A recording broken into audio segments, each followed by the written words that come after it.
Parents, थंडी सुरू झाली आहे आणि जसजशी थंडी वाढत जाईल तसतशी पालकांची बाळासाठीची काळजी वाढत जाणार आहे। न्यू पेरेंट्सला हा नेहमीच प्रश्न पडतो की थंडी खूप आहे, बाळाची अंघोळ रोज करावी की नाही। जर बाळाची अंघोळ रोज केली तर बाळ आजारी तर पडणार नाही ना, त्याला सर्दी खोकला होणार नाही ना, ताप आला तर। सगळ्यांना अशी भीती वाटतच असते। तर आज या व्हिडिओमध्ये हीच भीती आपण दूर करणार आहोत। तर आज आपण बघणार आहोत अशा काही टिप्स ज्या बाळाची अंघोळ करताना आपल्याला लक्षात ठेवायच्या आहेत।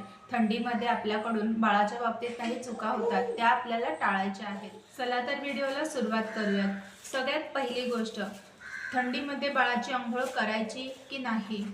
जर तुमचं बाळ नवजात असेल, बाळाची गर्भनाळ अजून निघाली नसेल तर बाळाची अंघोळ करायची नाहीये। बाळाला स्पंज बाथ द्यायचा आहे।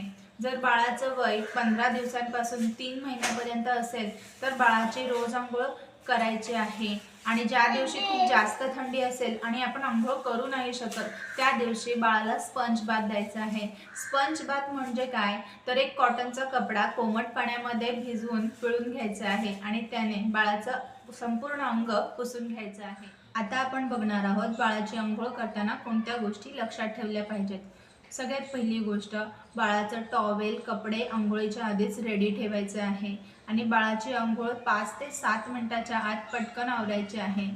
म्हणजे काय होईल की बाळाची अंघोळ झाली की पटकन बाळाचं अंग पुसून बाळाला कपडे घालता येतील आणि बाळाला थंडीही लागणार नाही। बाळाची अंघोळ करायच्या आधी बाळाची मसाज नक्की करा, त्याने बाळाचं ब्लड सर्क्युलेशन चांगलं होतं आणि बाळाच्या शरीराला उष्णता मिळते।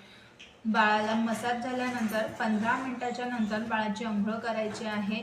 बाळाला जास्त वेळ तेल लावून ठेवायचं नाही। थंडीमध्ये बाळाला खूप गरम पाण्याने अंघोळ करायची नाहीये। बाळाची स्किन जी आहे ती सेन्सिटिव्ह असते, नाजूक असते, त्यामुळे बाळाला कोमट पाण्याने अंघोळ करायची आहे। नेक्स्ट आहे, अंघोळ झाल्यानंतर बाळाचं अंग व्यवस्थित पुसून घ्यायचं आहे।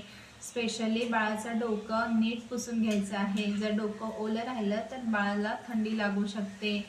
बाळाच्या शरीरामध्ये जेवढे फोल्ड आहेत, म्हणजे जसं की मानेच्या इथे, बगलेमध्ये, जांघेमध्ये पाणी लागून तिथे जखम होऊ शकते, म्हणून या जागा व्यवस्थित पुसून घ्यायच्या आहेत। पुसून झाल्यानंतर बाळाला एक छान चांगलं मॉइश्चरायझर लावायचं आहे, त्याने बाळाची स्किन लवकर ड्राय होत नाही।